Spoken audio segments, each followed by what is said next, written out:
First of all, before we get on to this part, when you were a kid, were you influenced by a film, or did you dream that one day you'd be in the industry or had other ambitions? No, not at all. As a kid, from 3, 4, 5 years old, I was taken every Thursday to the cinema. So I grew up on just looking at the opening titles. And if it was a Columbia lady holding a thing, I thought, oh, that's a cowboy. And if it was a half-naked man, big in the gong, it was probably black and white. And it was a British film.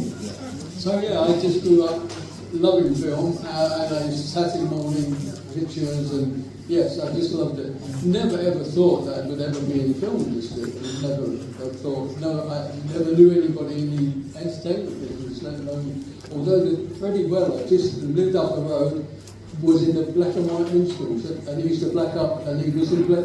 That was my closest idea of anyone in the entertainment business. And we're going to skip forward to when you saw a screening of Dr. No, because there's a great story here. Do you recognise that cinema? Yeah. It's a great picture, isn't it? Every Saturday morning. And if you look at it, it's actually got some Bond links on there, because Robert Shaw, Telly Savalas were in that film. Yeah. So look at that. So we've got to talk about this time when we've just come out from a screening of Dr. No, and you feel like James Bond, and something happens when you come back. Yes, yes. What happened is that I've never seen, the Bond was the first one, and I went in there, and I loved suits, and I just loved watching James Bond in his Savile Row suits, and I thought, wow, what a character, what a great guy. I want to be like him. I want to be James Bond. I had the Bond thing ringing in my ears, and I came out, and just opposite there is a little cul-de-sac, and I lived in an old house in the cul-de-sac, and I lived next door to Denny. He had a van, and as we were walking down the road with my newly wed wife, and we were walking towards the house, and Denny came flying out, and he said, "Somebody's just nicked my van." I said, Where? And he said, he's gone down the cul-de-sac, he's got to turn around and come back. So he goes down, we hear gears crunchy. It was an old Bedford van with a sliding door, and I hear the gears crunchy. It comes back down, smoke coming right out of the engine. It's an old van, and he's coming towards us, and Dennis standing on the pavement going, "Stop, stop." I thought, I'm Bond. I stepped right in the middle of it, it's only an narrow road, stepped in the road, and I stood there, and Bond wouldn't move, but I wasn't moving. And he came screaming up, and lucky enough, not wishing to add murder to robbery, he stopped just before my knees, and I went down the side of the car, threw open the sliding door, got hold of him, swung on the floor. I was about to punch him, and he looked up and he said, "Sorry about that, Denny. I'll report the van back in the morning." I said, "Do you know him?" He said, "Yeah, he used to be a mate, get him up." And he said, "I was only going to do it for a job, but I was going to bring it back in the morning." So then my Bond moment was over. I realised that I wasn't Bond. But for those few moments I was Bond, and it really affected me in terms of thinking in style of Sean Connery. So yes, I thought I would never be in the film industry. I was a fashion model at the time. I was doing a bit of photographic. Well, this is what we're talking about. This next bit is how you led you to that. Do you remember? No. The Evening Standard. So you got the Evening Standard that one day. Yeah. There we go. Well, yes. The thing is, I was an engineer working. This is before the Bond bit. To get into the film industry, I was an engineer, a fine limit engineer, so I was a good welder and an engineer. So I was working in a factory in North London, and I was standing there one day by the old Slover Shaw burner, the only heat inside the factory, drinking tea from a tin mug. The tea had been brewed in a bucket, and I looked around at the black walls and my greasy hands. I thought, there's got to be more to life than this. And I said to one of the old fellows sitting on the turn-up box, I said, "Eric, how long you worked here?" He looked up, he knocked the drip from the end of his nose, and he said, 38 years, man and boy. I said, 38 years? He said, yeah, man and boy. I said, where do you live? He said, just round the corner. I said, have you always lived there? He said, oh, no. I used to live around the other corner. I thought, I cannot do this for the rest of my life. I've got to do something. I had an ache to do something. I didn't know what it was. So I thought, and those days in the Evening Standard, it was, yeah, that's right. The Evening Standard had 2 pages of situation vacants all over the world. And I thought, right, what I'm going to do is go home, open up the pages, and there's jobs up in Alaska on the pipelines, or in South Africa on oil rigs. I thought, right, what I'm going to do, go home, close my eyes and point down, and whatever job it is, I'm going to go after it. I'm going to pursue it until I get a no. I had to get a no. And then I'd go back to the paper and do the same, and get the next exotic job somewhere. So I went home, opened up the pages, closed my eyes and pointed down, and when I looked, there was a little box, and my finger was right in the middle of it, so I couldn't cheat. And it said, the London School of Charm requires models. Let's swear. I thought, I can't be a model. I was looking around, I was like with Teddy Boys in the early days and mods, and I thought, I can't be a model, they're all gay, you know, obviously. But I thought to myself, I've got to be true to myself. I've got to phone up, and as soon as I hear my voice, cock my voice, they say no, thank you very much. As soon as I get a no, I'm back. So I phoned up, said, hello darling, I understand you want models. She said, yes, come along on Tuesday night, we're doing interviews. And she hadn't said no, and I couldn't think of a reason not to go to fulfill my destination to get a no. So I thought, well, it's a night out in the West End. I was a member of the Two Eyes Coffee Bar in Old Compton Street. So I thought, a night down there with Tommy Steele and all the pop stars were down there. So I thought, I'll boot suited, get all dressed up, and I'll go in. As soon as they see me, they say, no, thank you very much, and I'll be able to go night out in the West End. So I didn't tell anybody, went up there and went upstairs, and it was a studio, it was an agency who had studios and rooms. So it's a long story, but I went in to see the man himself, who was Gordon Eden Weed, his name was, and he was very well spoken. He must have been, in his time, a good fashion model. He was a very handsome man. So he said, yes, I said, I'm coming for the audition. So he said, well, yes, we're looking for young guys like yourself, and we're training you for 3 months, and after the 3 months, if we feel that you're capable and you're good enough, we'll take you on the agency. So I said, well, how much could I earn? I had to find a way of getting out of this. So I said, how much would I earn then? So he said, oh, between £4 and £5. I thought, this is it. I said, thanks all the same, you're very kind. I said, but I'm earning £12.50 a week, plus bonuses. And he looked at me and said, no, £5 an hour. So I thought I got so I became a fashion model. And I did commercials like what was it, Undine, cinema commercial, Undine. So I did a few of those, and I did certain, and yes. You'll have to read it in the book, because they're long stories of becoming a fashion model, yes. Leading to the background work on these films.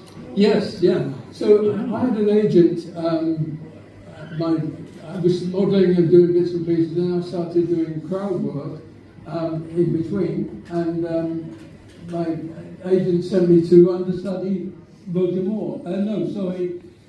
To be an extra on Help. And we went to a pub in, I think it was in Putney, and all the Beatles come in, and we had to learn this song that Ringo says the only way that there's a tiger, as it always is, there's a tiger in the basement of this pub, and they open up and there's this tiger. We all have to sing this song. He said the only way we can calm it down is to sing its favourite lullaby. So then we were all singing with the Beatles. I think they were singing a bit flat, but I didn't say anything. So yeah, they were certainly not singing the same key as I was. But we sung that, and in the afternoon, Sellers came in, and it was chaos. I don't know how Vic Lester, the director, edited it together, because no two takes were the same. They were saying different words, but it was a great experience to be with the Beatles at that time. Just to hear, to be in their company, and they were crazy. I mean, they'd make up things as they're going along. That great experience, seeing where you'd come from as an engineer. Yes. And then you'd with like the biggest stars of the at that time they were stars. And then you went on to work with Charlie Chaplin, which isn't even. Yes, I got another. In those days, you've got, as the boys would tell you, you get a crowd call, and if it's a smart call, you have to have an evening suit, because it's either a nightclub or it's a ballroom or whatever. So I couldn't afford an evening suit, so I did a deal with Austin Cooper, who was another crowd extra. And he had a suit, and we were the same size, so we did a deal that I would hire a suit off him. If he didn't get the call, I would get the suit. I'd go over to Hammersmith and pick it up, and I'd wear the suit for the Casino Royale or those early ones. So we did the deal, and I got the suit this particular time on counters from Hong Kong. So I go there, and it was shot in Pinewood Studios in the big stage in the tunnel, and the tunnel going into it. And so there must have been 50 couples and people sitting around the edge. And we got Sophie and Lorraine, and it was absolutely stunning. She was beautiful. And Marlon Brando, who was a bit of a grouch at the time. So they're dancing on the dance floor, and we are just dancing around. So the music's going, and Charlie Chaplin seems very nice, and he's directing everybody. And during one of the, because they're supposed to, Marlon and Sophie are supposed to be falling in love on the dance floor and dancing.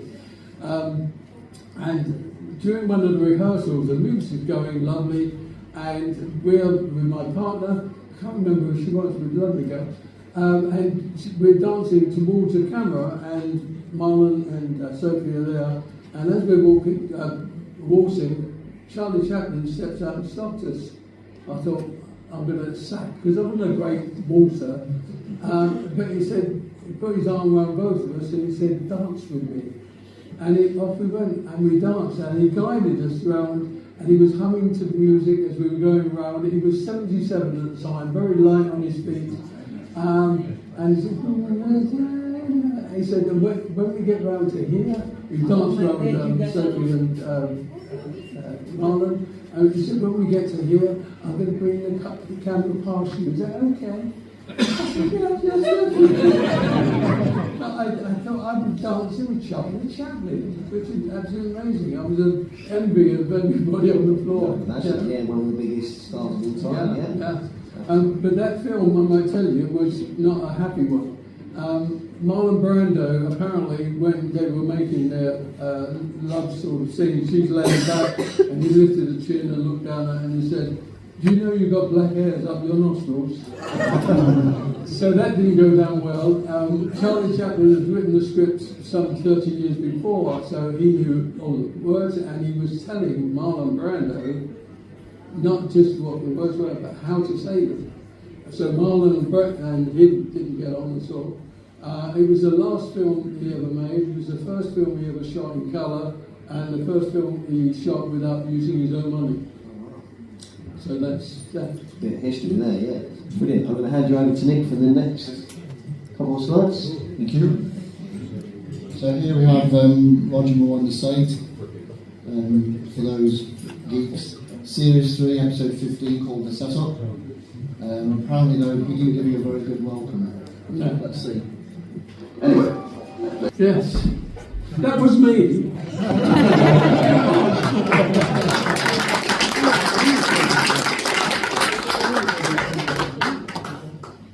Did you have a word with him about the scripts there?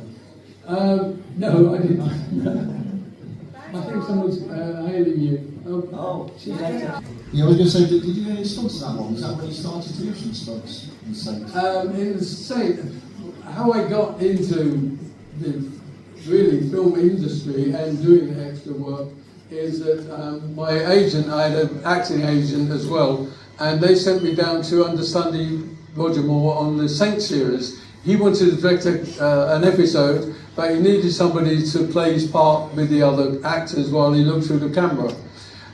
So that was my job, and so I was only playing his. He would do a walkthrough, and then I would copy what he did and do the dialogue with the actors. And that went very well. I had 10 days of that, which was lovely. But on the second day, I stood in the middle of the stage. I think it was stage 6, Elstree stage. I'm about to tell you, the first time I walked onto the set, I was met that morning by an assistant who took me onto the stage, and then introduced me to Roger Moore. This was Ivanhoe. You know, he was like a big star, and I was a bit nervous of being. Could I do it? But he was so wonderful, so friendly. He said, "Yeah, this is what we do, and whatever. Don't worry about learning the lines." But I thought it'd be more professional if I learnt the lines and try to do his dialogue with the other actors. And he was so good and friendly that I thought this is nice, you know. And in the afternoon, I stood in that stage, looked around, and I thought, this is what I want to do for the rest of my life, and that's what I've done. Okay. And I enjoyed every moment of it. Moving on to Casino Royale. Yes. This is a farce regarded by many people, but any stunts you can remember, anything that went wrong? I had the suit, I think, for a few days. So I was one of the running around with the evening suit on, but I had to give it back. So I then became an Indian, going around a teepee, going, and the teepee gets on fire. It was my first stunt, my thumb caught on fire, so I'm running around with fire on my bum. But so when I was on the Saint is when I really got into it. This was just absolute chaos.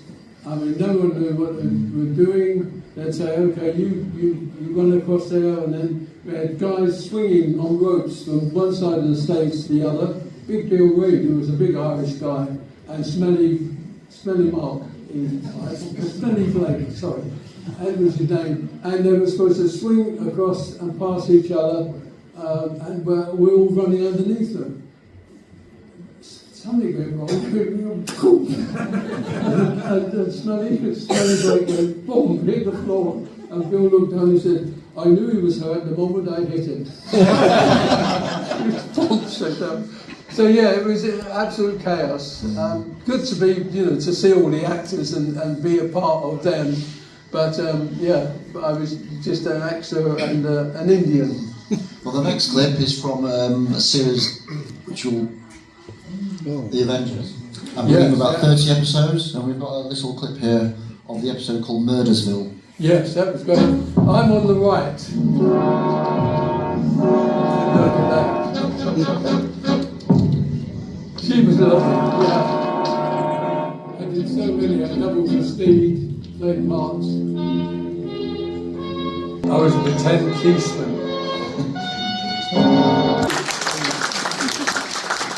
The funny thing about that is that when we rehearsed and then we said, okay, we're going for a take, Diana turned around and started to run, and then I have to go and jump on her.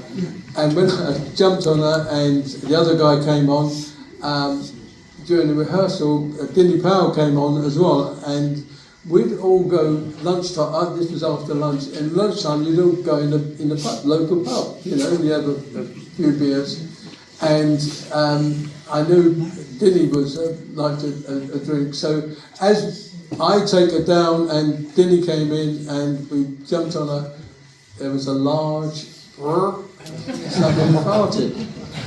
Oh God, this is embarrassing in front of Diana.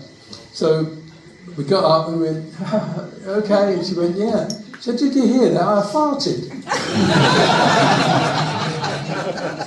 So yeah, she was down to earth girl, she was. And now for a more serious one. Bridge Too Far. Director at Sandsborough. What was it like working under Richard? Great, yeah. I mean, he was a lovely man, and knew what he wanted, and storyboard everything, and so we knew exactly what we had to do. My job on there, you played Germans, you played English, you played Polish and American. My job was for 5 days, I think, to look after Robert Redford, to make sure he wasn't hurt. So I was with him all the time, clearing out barbed wire and making sure that he didn't run into anything. So he was a lovely guy. And just before we were supposed to take the Nijmegen Bridge, which a lot of Americans were on that side of the bridge. And so we were setting up cameras, and we were sitting on the steps before we ran up under fire. And he said, what's your character name? I said, pardon? He said, what's your character name? I said, Harry. I didn't know what his character name. So he said, okay. So now he said, turn over, action. And he goes like this. And he assessed the situation immediately. I wish I could assess a situation like him. He looked around and he said, okay, Harry, let's do this. And we went up, we got onto the bridge, and I cleared the barbed wire and I made sure he was safe. And then in the script, they wanted Redford, an American, to walk across the bridge. We were shooting Germans off the bridge who were on ropes and things. And then he was supposed to go across the bridge and wave on the Coldstream Guards in tanks. And someone in the royal family found out, probably Mountbatten, found out that they were implying that the Americans took the Nijmegen Bridge, which they didn't. It was the Coldstream Guards.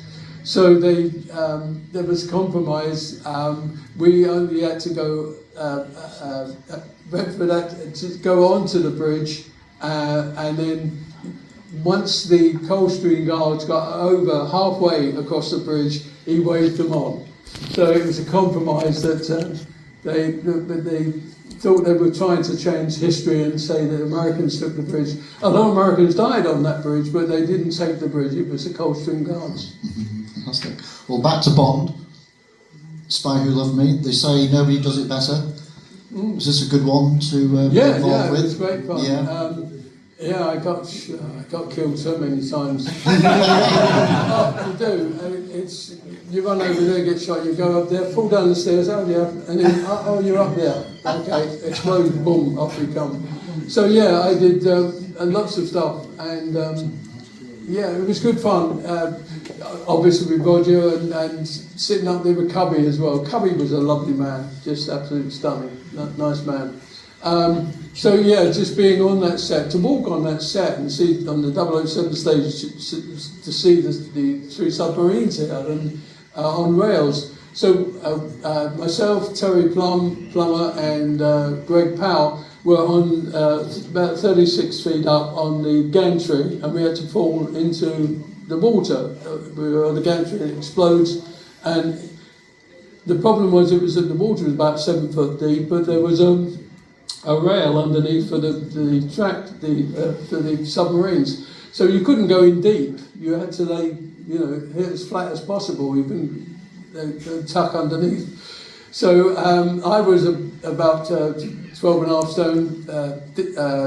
Plumber was about 18, as was Greg Powell. So we put dry suits on to take a bit of slap out of it, but we had to hit fairly flat. So when the explosion went off, we went off, and I went nice and flat and just went into the water, but I didn't hit a rail, nor did the others. But when we got back to the dressing room and Greg took off his wetsuit, he was black and blue all the way up this side. He hit sideways. It was a heavy hit because you had to hit flat. You didn't go deep. Okay, great, thank you. And to this chap you've worked with a couple of times? Yes, yeah. So on the Skates with Athena and the Dirty Dozen? Yeah, I'm on the right. I had hair then, so... Thank you. That was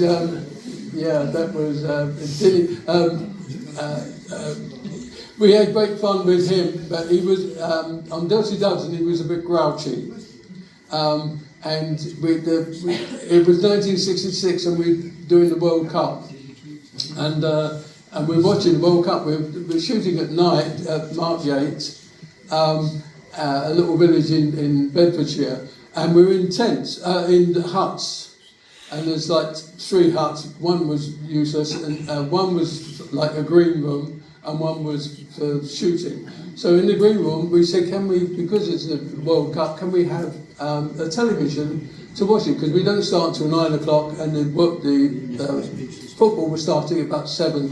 We could just about get a game in. So they said yes. So they put the leads out, and we got a television in the hut. So we had all stalls made up, ready. And we used to play cards for like sixpences and threepences. Whereas Telly and John Cassavetes and Charlie Bronson used to play, they're playing for pounds, So there was a couple of tables, and one night Bronson is sitting there, and Telly, who was grumpy anyway, and we, in those days, I know if you youngsters won't know, but when you switch the television on, it went ooh, and a little white dot came in the middle of the screen, and then it came alive.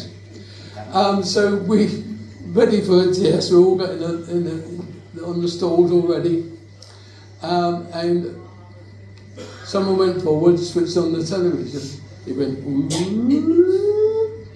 and Charlie Bronson said, "Turn that damn line up, sound off. It's driving me mad." So he went over and he switched it off. And we thought, we can't do that. No, he was one of the better known actors. And we knew he was a bit feisty. So a little chap who was one of our stunt guys, who was a little bit villain in the West End, went over, switched it on again, went back and sat down. Charlie went, he went, woo, Charlie went, turn that damn thing off, and he switched it off and went and sat down again. So we thought, God, what we're going to do? So the little fella got up, went over, switched it on, stood in front of him like that, and he had a scar across his face there, so you knew he was a bit of a villain. And Charlie went, "I told you to add a damn noise." And I thought, "Well, what you playing with?" So yeah, it was, and we watched the World Cup on location during that. And I and another friend of mine found out that at 1 o'clock in the morning, because in those days the pub shut at 10:30. Don't you remember that? But our lunch was sort of 12 till 1. So I had a word with the local landlord, and I said, "If we come down, can we have a knock on the back door and have a bit of afters?" He said, yeah, come in. So for a few nights I went down about 4, hobnail boots are all in the army, on cobble streets, in Markgate. Got round the back, knocked on the door, and let us in. Lee Marvin found out about it, and of course he's joined us. So now he's told other people, now there's about 14 of us all going, down the street. So we get in there. But we'd have a few beers, and he would tell stories. Lee was a lovely man, and he could tell stories about his time in Malaya. And he told one story. He said when he said we would drop behind the line, so we didn't know where the boots were. He said, and one time he said, you know, in the jungle it's so pitch black. He said the only things that shine out is the whites of your eyes, your fingernails, and your teeth. He said, so when you hear them coming, you get in the undergrowth. He said, and you clench your fist, close your eyes, and shut your mouth and curl up. He said, and you could smell the goose going by you, and everyone in the pub's going. He told wonderful stories, and he was a lovely man. So yeah, I was privileged to work with him a few times, and I worked with him on the next one, the next mission, and then I worked with him again on Gorky Park. So yeah, he was a lovely man. Fantastic. But yeah, Teddy was lovely, but he loved to gamble. He does love to gamble, and this was in on the island of Rhodes, and we had Roger and we had David Niven. We had, it was a wonderful time. Yeah, all of the families came out and all the families together. So all the kids gone. That's good to hear. Very nice. Yeah, good family affair. Yeah, it's really good. Right, so we go from this to Superman. Mm-hmm. And obviously working with the wonderful Christopher Reeve. Yes, yeah, it's lovely. Yeah, I did Superman 1, 2 and 3. On Superman 1 I was on the flying unit, and Superman 2 I was coordinator and stunt and double as well, and on 2 and 3. So yeah, this was lovely. This was in Calgary, I think. Must have been on 3, I think. There's Colin Chilvers. They're the special effects guy. We was on there, and Chris said to me one day, he said, we're going to the pictures tonight. I said, what are we going to see? Superman 1? So he said, no. He said, are we going to see Rocky 3, I think it was. So we sneak in, the manager let us in the back, and so when everybody was sitting down, otherwise he would have been mobbed. So we sit in the back row and we watched Rocky.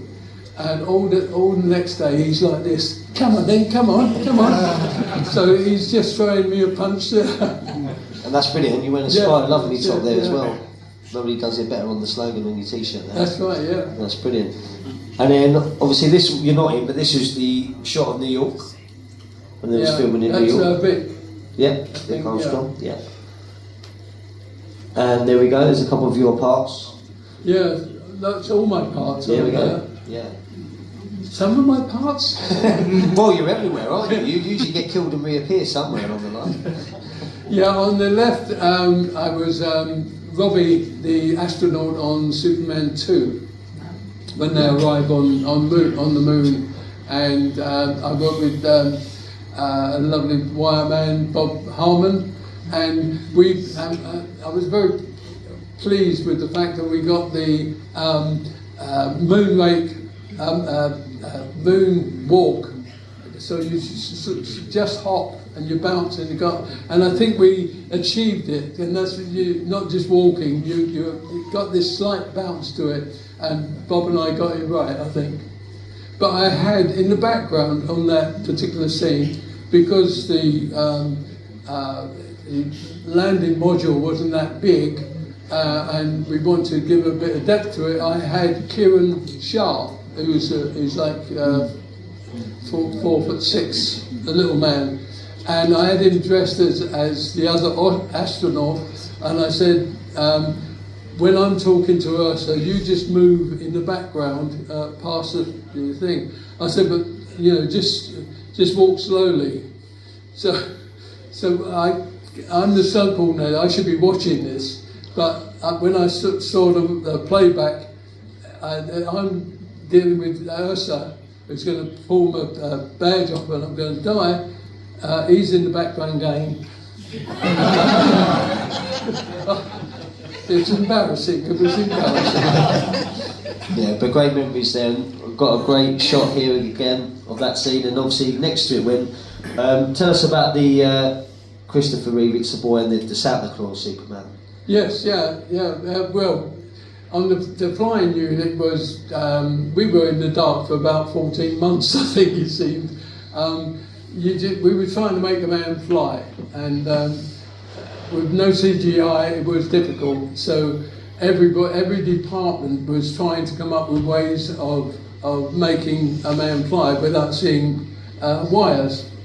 And I had in my dressing room, I had my wardrobe blacked out, and I had a model of Superman just hanging, and I got a 50 mirror in front of a projector, and I projected the New York skyline on the mirror, and I could just move the projector, and it looked like the Superman flying over the skyline. So we were all trying. It was only good at night, but we were all trying different ways. And on Superman 1, Les Bowie, who was a lovely special effects guy, he said, we've all tried different ways, and he came in, he said, I've got it. So Dick Donner said, what? He said, if you get a stick and he had a cane with him, he said, if you wave it fast enough, it disappears. He said, if we vibrate the wires, they'll disappear. And he said, okay, do it. He said, we'll see it rushes. So that afternoon we get set up. They put a white ball behind, put off the ground. When you're flying, all you have is a little leather straps under your crutch and two bullet harnesses, on a harness, two little bullets sticking out, and the wires go in there, and you balance. And you balance absolutely perfectly if you balance your top and bottom are the same weight. If you go like that, you go down. If you move back, you'll come up straight. So when you see Superman flying and pull one arm in, you've got to bring one leg in. So that's the Superman flying. So you balance on these wires. So I'm about 4 feet off the ground, and the camera's there, and we're ready set. And Les Bowie comes in, and he's got two 16-foot ladders, because the wires are about probably 14 feet above me. So he goes up, and him and his assistant goes up, and they climb up this ladder, and I look down at the boxes, and there's a lady massaging her neck with this thing. And I thought, one day it's there. So they go up and they tie these two enormous vibrators to the wires. So now, turn over, action, so they come flying down. And the next day we go to Rushes, and you see me on the wires, a bit bored, and then up comes the ladders, come out, they go up, and then action, and they see the guys come down, the ladders go out, you see me and my face go. The vibration was going all the way down the wires, right down under my crutch.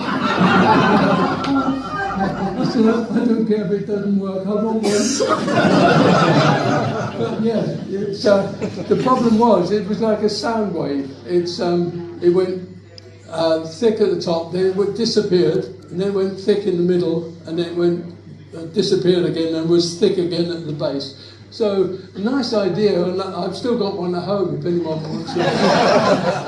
Yeah, so lovely those. Chris was lovely, yeah. Yep, and then we got Moonraker with the jaws. Yes. The jaws, and we had a problem with a mishap with the teeth. Yes, yeah, indeed. We was in the studio, and I just got a phone call, couldn't come and double for jaws, so I said yes, didn't know what it was. And it said, you've got to jump from one cable car to the other, and it's 16 feet. Well, you can't stand there and jump 16 feet. So I thought, well, if I can stand on the wires at the top, on the cables, and jump onto a mini trampoline, I could, in fact, possibly do it. So I went to the studio wall, and where they got the ladders where you climb up, and I put some mats down and marked out 16 feet, and I put the mini tramp there, and I jumped from 6 feet down, and I got like 8 feet. So I had to go up a bit higher and a bit higher until I could actually jump down, hit the mini trampoline, and make 16 feet because I've got to get to the other side. So yeah, it took a time, but I worked out I could do it. So then I was up on the gantry, up on the cables, and ready to go. So I've got all the costume on, and I've got the makeup. I'm ready to go. And I think it was Ernie Day, the director of 2nd Unit, said, "Okay, you ready?" I said, "I'm ready." And he said, "Have you got the teeth?" I said, "Pardon?" I said, "Have you got the teeth?" I said, "No one's given me any teeth. I haven't got any teeth." Apparently the teeth were munching somewhere in Paris at the time, so we didn't have teeth. So I said, "Okay, give me a quarter of an orange peel and some silver paper from a cigarette packet." So they handed it down to me and I folded it over, said, "Okay, ready, put it in." And I've got cats, and if you ever put silver paper in your mouth, oh, it's like a substation going shh. So I'm ready to go, and I'm ready to go. And I said, "Are you ready?" I said, "Yeah, we're running. We're just waiting for you to jump." I said, "Tell me, shout, actions, give me action." So I had to put them in again, and lucky enough, the biggest problem is hitting the mini tramp, 2 foot wide mini tramp. You've got to hit it in the centre. If you hit it slightly to one side, off you go to one side. So, yeah, it was a tricky job, but lucky enough I hit it right dead centre, and I just stubbed my toe when I hit the other side. But yeah, it was a good job to have done, but we only had to do it once because it worked. So. We're going to talk about Countryman now, because this interesting film actually gave you a really good James Bond experience. Wonderful, yes. I got a call from John Victor Smith, the editor. He said, "I'm doing this film in Jamaica. Can I put your name up for it?" I said, "Yes, certainly, please do." I'd never been to the island before. So I go to meet Chris Blackwell, who runs Island Records. And I met him, and he said we'd come over to the house in Tame. I went to meet the director and work with the writer to put some action in this film. It was based on a character called Countryman, who was a bit of a mystical character. So I worked for a few days with the writer, and we got the script together, and so I was off to Jamaica, which was wonderful. And I was directing 2nd Unit, so we had a few incidents going into Trench Town and things like that, but we got away with it, and our lives at that time. Manley was the president, and there was 48 illegal runways on the island doing ganja and drugs. So it was, politically, it was an uneasy time to be there, very dangerous. So yeah, I was directing 2nd Unit, and I got my villains from the local gymnasiums and karate clubs, and so I had 10 villains, and they were all great guys, but they were welders, or they were office workers or whatever, and we were doing night shooting. So I'd get them out there, and we did the rehearsal. So when we came to night shooting, they would try to sleep any time they could because they were working the next day. So I would, if I would need them for the shot, say, "Okay, up you get," and they'll go, "Okay," and they'll put their arms around each other like that. "Okay, all together now. There's no business like show." And it woke them up, and we all had a good laugh. But it was a good movie.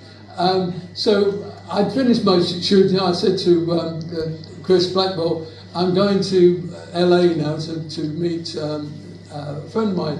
So he said, "Well, if you do one more day's shooting, just the cliff bit," he said, "I'll give you a car and you can go over and stay at the Golden Eye, Fleming's house, for as long as you like." I thought, Golden Eye? Me? Yes. So I did the couple of days shoot, and he gave me a car, and off I went to the Goldeneye, and I stayed, and I slept in the room that Fleming had written the book. The desk was still in the corner, and I spent two weeks there, and waited till the film unit had come round, and then it was a beautiful place. If you ever get a chance to go there, it's absolutely stunning. But now it's like a resort, and it's £15,000 a night to sleep there.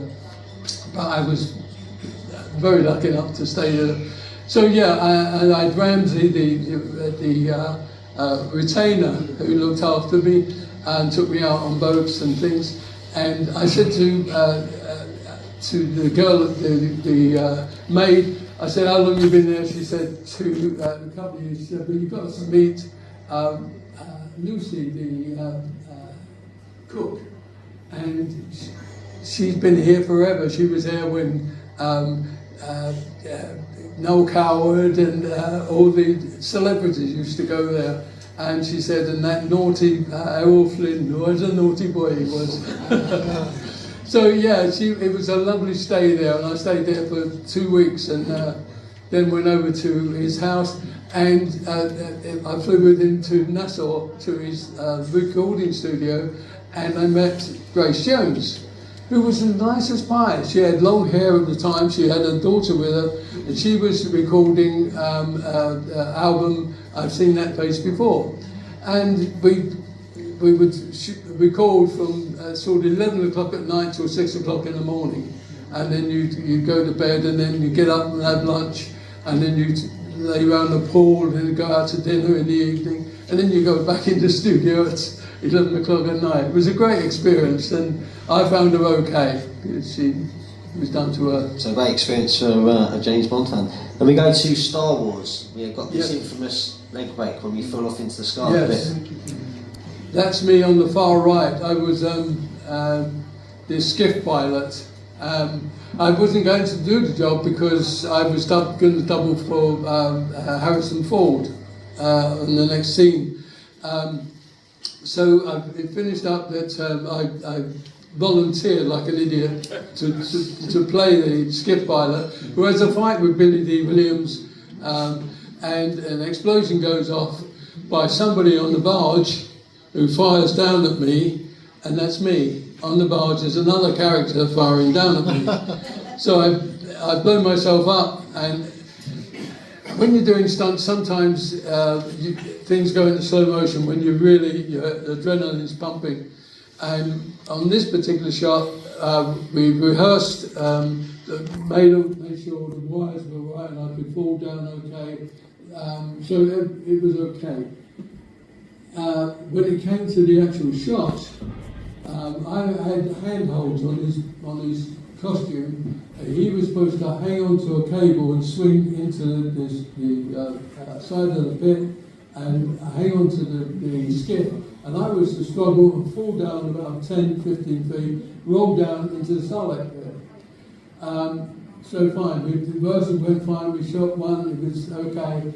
So now we're going to shoot the one with the explosion going off at the same time. So the explosion went off, and as we went to go, for both of us to go into space, I felt a little jerk on his body. And I looked all over his shoulder, and as I say, everything was in slow motion. I thought, oh shit, that shouldn't have happened. And I saw the cable go from him, and he had a little bit on the end of the cable, and he tried to grab the cable, and the cable went through his hand, and then the blood went like that, and I thought, oh shit. So now instead of me just falling down and rolling down into, he was going to fall on top of me, and we would like falling 20 feet. So as we're going down, my right foot was the first to make contact, and with his weight on top of me, the Sarlacc pit was a cone, massive scaffold with hardboard around it, and then 4 inches of foam on it, and then sand put on the top. So the foam caught my foot, locked it, and his weight on me just broke my leg. So with the last little bit, as we're falling into the silent pit, I thought, oh shit, I broke my leg. And I thought, if I can see my toes and they're pointing up, that's one bone. If it's pointing the other way, it's two bones, that's bad. And I threw him off, and as we fell into the pit, my toes were pointing up. I thought, oh, that's good. I really was, but please, it was only one bone. It was good. And this is a great picture of you with the cast. Yes, that's me, and that would be nice. Yeah, that's Carrie Fisher, and they all signed it. That's her double, Tracy, looking over the cast, and it's stuntman Dickie Beer, and the other guy is a production guy.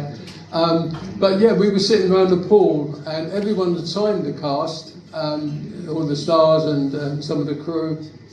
And so we were just sitting there, and somebody took that photo, which was great.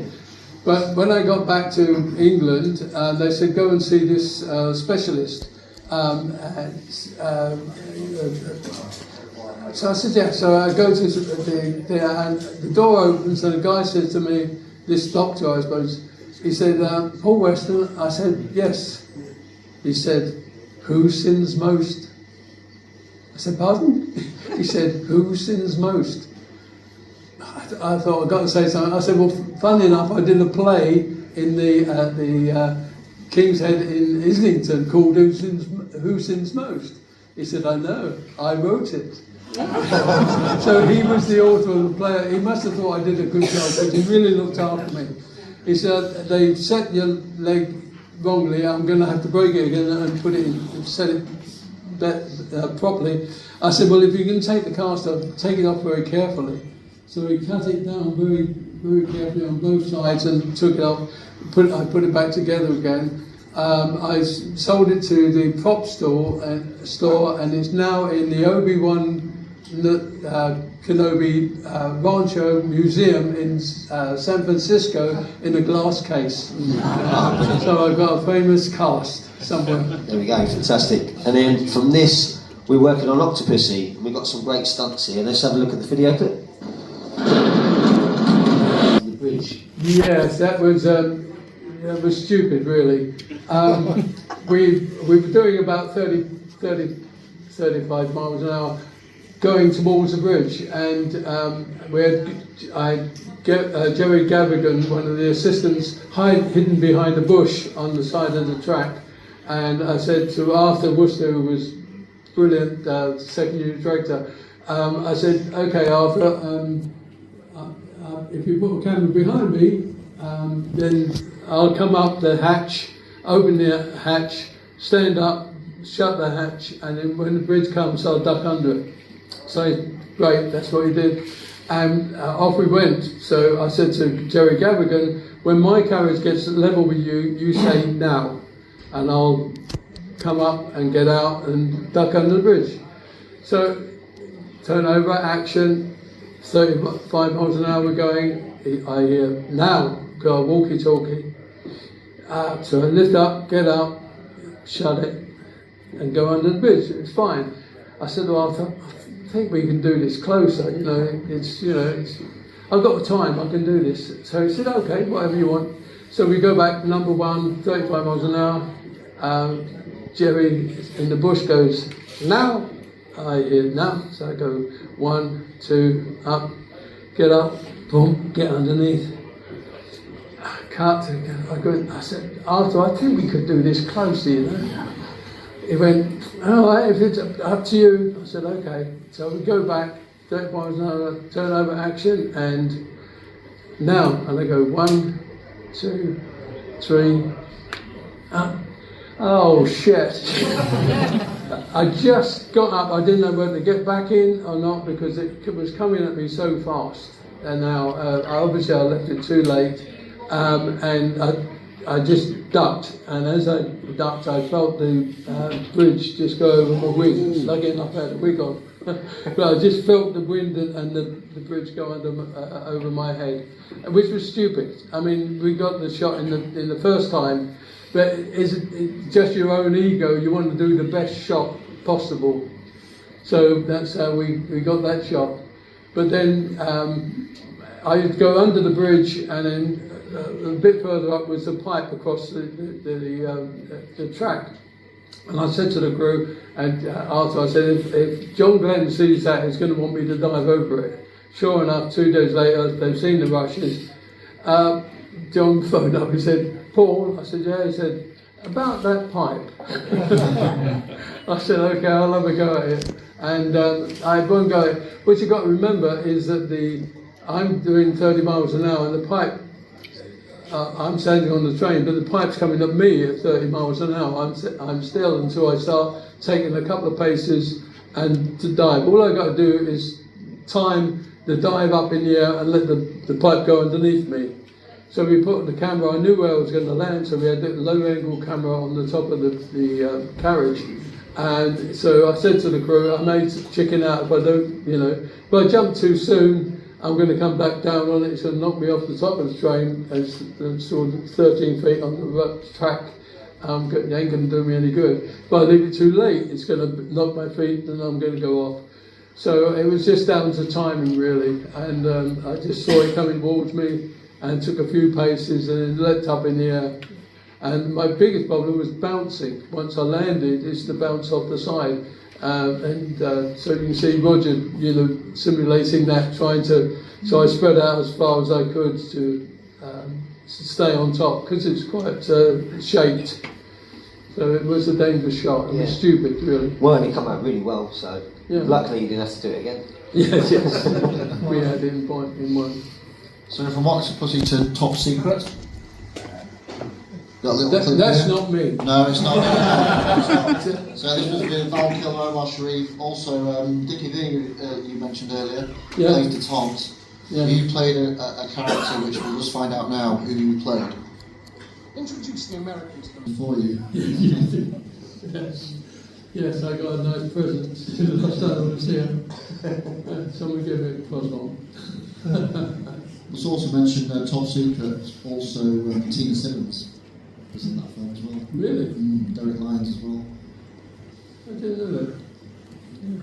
Alright, okay, I think what was it like working with the new Bond? Yeah, a bit of a challenge because obviously a new Bondy, and we talked about it. I met him in Gibraltar, and we sat down and looked at the storyboards, and we decided that we had 4 minutes in the opening sequence to make him the new Bond, and I could tie him on the top of that the Jeep, and he wouldn't be able to move and do the bit with the knife and whatever. And also tying, if I'd have wired him on the top of the Jeep so he was there solid, if the Jeep had turned over, he would have been crushed anyway. And it was quite hairy going down the rock itself. So yeah, we discussed it and we said, we'll make him the best Bond we can in the shortest time, 4 minutes we had. And I knew him as a great actor. I didn't know him as a person. I just had the trust that he promised me. He said, I'm not stupid. I'll tell you if I don't feel I can do anything, I'll do something. So I had to trust him to hold on, handholds on the top of the Jeep so he could pull himself along and hold on, as we were going around bends and things. But just to make sure, I had a platform on the other side of the Jeep, and I was wired on there, and every time he was getting a bit courageous and he put his leg over one side, I'd hit it and he'd put it back. But it worked well, and I think he looked like a Bond, and I think I was pleased with what we did there. It was dangerous at times, but he was a new Bond. Let's have a look at this next. I got stopped in the street and people tried to stop me in the street and get me to, but I can outrun them these days. Yeah, it was a great movie sequence to do, and Remy's son, Dominic, and Constantine, what's his other? His other brother. The two of them. His brother drove the Jeep, and Dominic had to time it to jump and dive on top of that. that was dangerous. And the first time, he couldn't see the Jeep until it appeared in his eye line, and he had to be there diving to get on top of it. And it was a dangerous job. The first time he jumped too soon and just hit the windscreen, but that was okay. The second time was perfect. Great, thank you. Yeah, that's me. It's good, isn't it? Yeah, it was, again, this was at the Museum of Hemingway's Museum. And we did the bit on the top there, and normally I would have Simon Crane dubbing him, but I think I'd sent him off somewhere else. So I did it myself. It worked out nicely in terms of the garden was just far enough down and I could actually jump down, so I got away with it. But that's a nice shot. Normally you wouldn't, see too much of me, but yeah, that was me. Right, that License to Kill, the tank scene. So on the next one. Yeah, that's the finale. But to get them I was at the end of that. But I was stunt coordinator and I wasn't going to do this job. I had an American guy who was brought his equipment up and he was going to do it. And the day before we were going to shoot it, he came to me and said, look, if I leave tonight, I can get a couple of weeks' work in LA. So I said, yeah, okay, leave your equipment, I'll do it myself. So I don't know whether he just didn't want to do a full fire job, or he did actually have a job for 2 weeks. But so he left his equipment. He had 3 minutes of air on a little bottle that went up, because when you're doing a fire job, you put on very ice cold underwear, which has been soaked in Zell gel.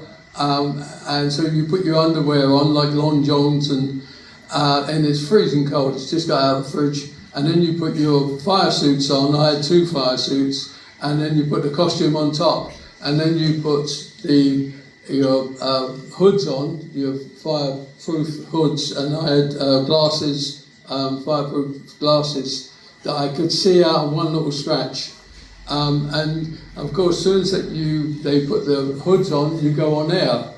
So I figured I had 3 minutes, and I was in the caravan while they were dressing me up. And then by the time I walked onto the set and the hair and makeup, the wardrobe tucked the main fire face mask on and tucked it in there, and then the wig had to go on the top of that. I figured it'd be a minute and a half by the time I get in front of the camera and John Richardson gelled me up.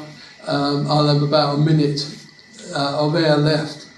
So we do all that. They put the gear on, tuck the mask in, get out on the set, they put the wig on. They're messing about, saying, because I've got this little tube in the corner of my mouth, and I'm breathing out sideways, sucking up the air as best I could. And then we get in front of the camera, and they said, "You okay?" And they started gelling me up, and it was taking a bit of time, so I was sucking away trying to get the air, and they said, "Okay, turn over and hold it, there's a problem with the camera." So I'm going, sorry. And then they said, okay, we're ready, set them alight. So when they set me alight, I went woof like that, completely covered, and I didn't have a bit of air left. So now I've got to do what I rehearse, and when you're doing a fire job, you rehearse very particularly, and you make sure everybody knows what you're doing. And so I was going to turn slightly, pretend to put myself out, fall on my knees, get up, feel the side of the truck, which would guide me along a little way, and then I had a flame bar, which I put some rocks alongside so I could feel it with my feet. And then as I fall over, they were going to bring the flame bar up behind me to simulate that explosion. So I get halfway through, as I say, I run out of there, I fall on my knees, get up, and now I'm really, because you're excited, you're using up oxygen quite a bit. So I finally get along the tanker, feel the rocks and fall over, and they bring up the flames, and then they say cut, and they all come in, and of course I'm written that by now, I'm gasping, and they've got to rip the mask off and get me up, and I get a gulp of air, which is lovely. So they pull me up and they're shaking your hands. Oh, great shot. Afterwards they came over, shaking me, so great shot, I think we've got everything. And that's when I was burning. The heat transference through the costumes had finally got through to even the wet stuff underneath you. I could feel the burning. It burnt one of my fire suits completely from the back, because I must have been on fire probably 28 to 30 seconds, which is too long really. You want, 20, 25 seconds, you want to be out. Any time after that is really getting into you, and you haven't got the equipment. They've got it these days, but in those days we didn't have the equipment to take that sort of burn. But I was okay. It dissipated very quickly. But all I did, I had a scorch under here, and I think it was steam. I think it's condensation. Where I fell forward and leant back, the heat went up there, and I got a little scorch there. And he didn't have very good gloves, and where I was trying to put myself out, I picked up more gel, and it was burning into my thumb. But I was very lucky, and it was a great job to have done. But you wouldn't want to do it again. No, exactly. Moving on to Skyfall, it was the whole stunt team that won an award in 2013. Yes, they did. At the SAG Awards. Yeah. How was that to feel to? I mean, it was great for the team. It's a big team, wasn't it? Yeah, yeah, it was a big team, and they deserved it. I mean, they did some fantastic stuff. I didn't do much on it, so I was only driving cars and things. So no, but yeah, I think that, it's about time Stunt start getting awards recognised, in Hollywood as well as BAFTA. Of course, sure. On to Spectre. A small role here. Busy driving I was around. brilliant in this film. And where is it? On the editor's floor, on the cutting room floor. When Blofeld ties the girl up in the MI5 building, and it's all rigged to go, he leaves and gets in a beautiful brand new Rolls Royce, drives over the bridge on the opposite side of the bridge, gets in a helicopter and takes off, and just watches the place blow up. I was at Dougie Noakes' memorial. The lovely accountant on the Bond died, and I was at the memorial at the golf club, and I was talking to Callum McDonald. Anyway, the assistant who was now a producer. I said, "Hey, right?" He said, "Yeah." He said, "I've got to tell you something. I'm really sorry. So I've just seen the final cut, and you're on the cutting room floor." So yeah, I drove him around. I was the chauffeur, and I was resplendent in my lovely costume and cap and everything. And I got a few photos, but that was it. For somehow he goes from one side of the Thames to the other, gets in a helicopter. So you don't see how he got there. He just appeared. So yes, that's my sad story. Yeah, that's a very sad story, isn't it? Yeah. However, in Rogue One, a character called Thane Van. Yeah. How did this come about, and was it good to go back into the Star Wars franchise? Yes. I've got a figure.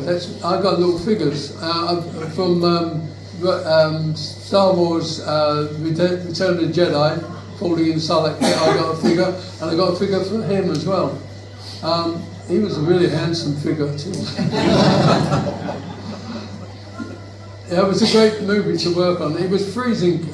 We were supposed to be, I don't know if you anyone watches Star Wars, because it's just another franchise. But yeah, in Rogue One, it was a prequel, and we are building the Death Star, and I'm one of the engineers, and there was 5 of us, and we're on the set at Pinewood, and it's raining, and special effects guys don't care. They just pump it up from the mains, and it's freezing cold. There's no warming it up for the artist. It's freezing cold. So we were soaked, and we've got to go out there, and the villain tells his guys to kill us. So now we're freezing cold, soaking wet, and we get shot. So we all get shot, fall down, and now we're laying on the floor, and they're still doing dialogue over the top of us, and there's these 5 bodies going on the floor like this, absolutely shivering. But yeah, it was a good movie. I think as a prequel, it's one of the better prequels. Yeah, I think out of the recent releases, it's very popular. Yeah, definitely. So moving on to sort of like later ends, and doing some things on there, the last sort of things you've been working on. Yeah. How does it feel working as a stuntman later in life? Tiring, I think. No, I still love it. I still go out there, and they don't expect me to fall down concrete steps or do dangerous things. So they and it's sometimes a bit boring. They say, right, the car comes through here, and we've got 2 guys going over there. You stand over there and react as it comes past, but don't get to. You want to be in front of the car. You want to be leaping out the way of the car. I still want to do it. So, yeah, I sneak in sometimes and do little bits. But, yeah, I still love doing it and playing little parts. On the Blitz, on Batman, yeah, we were just running around. Car coming crashing through a hall of people at a funeral. And we all have to fall over chairs and get out. Yeah, so yeah, I do enjoy it. It keeps you busy? Yes, yeah. And the Blitz was good to work on. The Blitz was, his name is the director, Steve McQueen, who's a black director, a nice guy. But it was his interpretation of what happened during the Blitz. Well, I was there, during the Blitz, and it was a nice story. And I was on the set, and we were running down Stepney in the underground to get away from the bombs, and it was wonderful to see searchlights going across the sky, and they've got a dummy barrage balloon that I remember growing up as a kid, seeing all this, and with probably 150 people trying to get down into the underground. I was probably one of the only ones that actually did it for real. So at my age, it's I'm trying to be a bit younger, trying to nestle in with them, but I was probably one of the oldest there. Yeah. Did you give them some tips? Oh, hang on, this isn't right. Yeah. Funny enough, I did, because when we were going down dugouts during the war, they had a blue light. Well, it's a painted bulb, and they painted it blue, and I still get goosebumps and heckles on the back of my neck if I see that colour.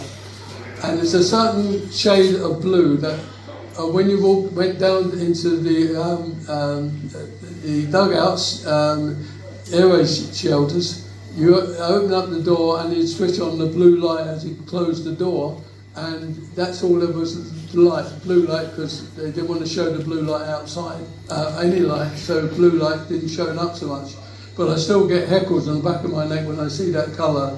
And I said to the licensing cameraman about blue, he said, what colour blue, what colour blue? But it's hard to describe. It's the same colour blue as the Barclays sign outside there, that blue, or the blue that sometimes you see in the back of cabs when the truckers have the blue light in the back of their thing.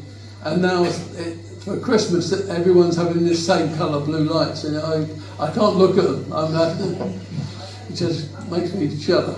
It's I don't know amazing why. how that- It's just that blue Yeah. thing in your mind of 3, 4, 5 Sends years you old. back to where you were. Yeah, Yeah. it's incredible. And obviously, congratulations on your recent award this year, Lifetime Achievement Award for the Yeah. British Stunt Register. Yeah, thank you. Well, fully deserved. When you're looking back on your whole career, what's the one stunt that you're the most proud of? I used to love heights, running, jumping over from building to building. So yeah, it's what gives you the most pleasure. Yeah. I'm proud of ducking under the bridge and diving over the pipe. But yeah, you get. It's weird as a stunt person. You want to, Gillian will tell you if she's still here. You want to do the best you can for the movie, but it becomes you and what you're doing. If you're being run down by a car or a truck, and one advert I had to do, a truck was coming at me on a runway at 70 miles an hour, and I had to stay in there as long as I could because the advert was for ITV commercial, and it said, we stay in there longer to get you the best shot. So I had to stay in there as long as I could. But it became me and the truck. I had a long lens behind me, so I could go maybe 20 feet before the truck got to me. I could dive out the way, sideways. And we did one, I said, oh, do it closer.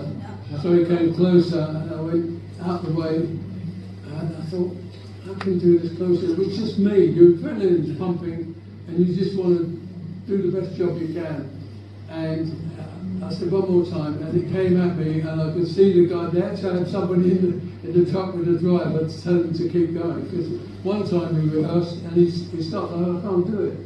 I said, so I had somebody in there saying, no, keep going, keep knowing what you're doing. So he maintained the 70 miles an hour, and the last take, the driver and the guy who had in there with him said I disappeared because of the big cutworthy engine. I disappeared from their view under it, and I just went out sideways, and I must have missed it, 70 miles an hour by a foot, which was stupid, but it became me and the truck. It's what the best shot I could do. You didn't learn any lessons from the other episode. No. So what do you think your predictions are for stunts and the future of like the stunt world?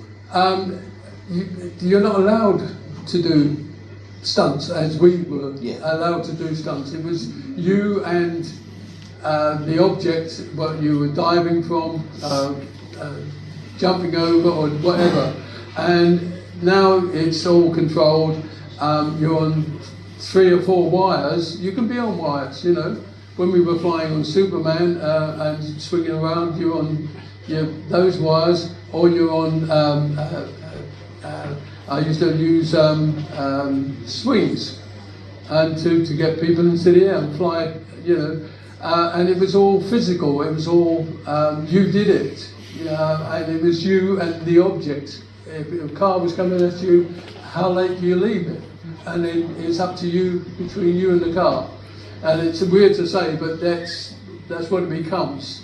Because you know your ability, and you know what you can do and what you can get away with. Sometimes you go, no, this is a bit too fast, a bit too close, too slippery or whatever. But yes, it becomes you and the object that you're trying to get away from or dive over. So yeah, it's silly, but what they do now is that it's a lot of green screen, and you can get away with murder, and you don't have to really put your life on the line like we did. Didn't we, darling? Yeah, you guys did it for real, and now yeah, we did it for real, and you didn't have a choice. You know, it was there was a situation, and you had to fulfil it. You had to do your job. And Gillian, I mean, jumping off the where Eagles Dare, was it? Yeah, jumping off the cable car into a river, and she had that amount of time to jump. 3 of them had to get off there and get into the water before hitting the side. And it's up to you, and your adrenaline's pumping, and you think, oh yeah, I'm going now. And then you've got to remember that people are behind you, so they've got you can't leave it too late. Yeah. You've got to let them get in the water as well. So yeah, it's an art form, and we treat it sort of fairly casually. But every time you go in front of a camera to do a stunt, you are putting your body on the line. It might be a fire job, it might be getting car knocked down, swinging from one building to another or whatever. But these days they make sure it's a lot safer than what we had to do. It was like, can you do that? Yeah, I think so. Oh, go on then. And you did it. One more. Yeah. Basically. But I mean, the good thing in modern times, there's more credit for stunt performers than there used to be. Yes, because you didn't used to get credits or as recognised as they are today. No. There's even going to be a stunt category at the Oscars. Yes, we're hoping. I mean, it's been going on for long enough. Yeah. I mean, every film advertised is the action. You don't see 2 people going, yes, darling, I love you. You see a car exploding, guys falling over, and they put excitement into the movies. You want to see action and movement, and so at last they're now recognising that, you know, action does sell movies, and they've got to be recognised. And it's taken a long time, and for the first time we're starting to get awards. But rightly deserved as well for what you guys have achieved and the films you have to create. Yeah, when we started there was no health and safety at all. It was like, you know, can you do that, fall over there? Yeah, I'll do that, how much? So you did it, for money, and then we started making an art form of it, and creating and working behind the camera and using the camera to enhance what we could do. Normally they say, okay, you catch it there, shot would be over. We'd like to present you with a little something to say thank you very much for your service. You got your own, there's that one, your own little awards. Behind the action. Perfect, thank you very much.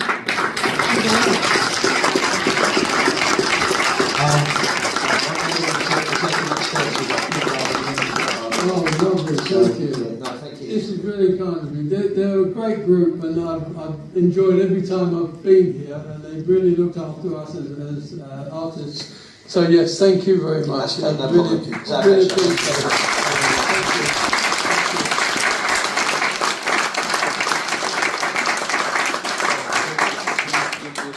Yeah.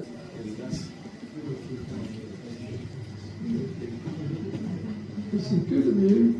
That's right. Lovely, thank you very much. We'd like to present you with a little something to say thank you very much for your service. You got your own, there's that one, your own little awards. Behind the action. Perfect, thank you very much.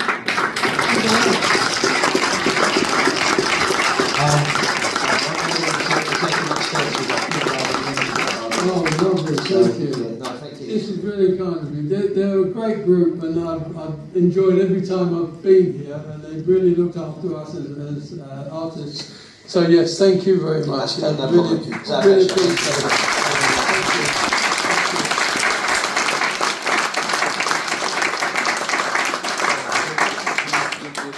Yeah.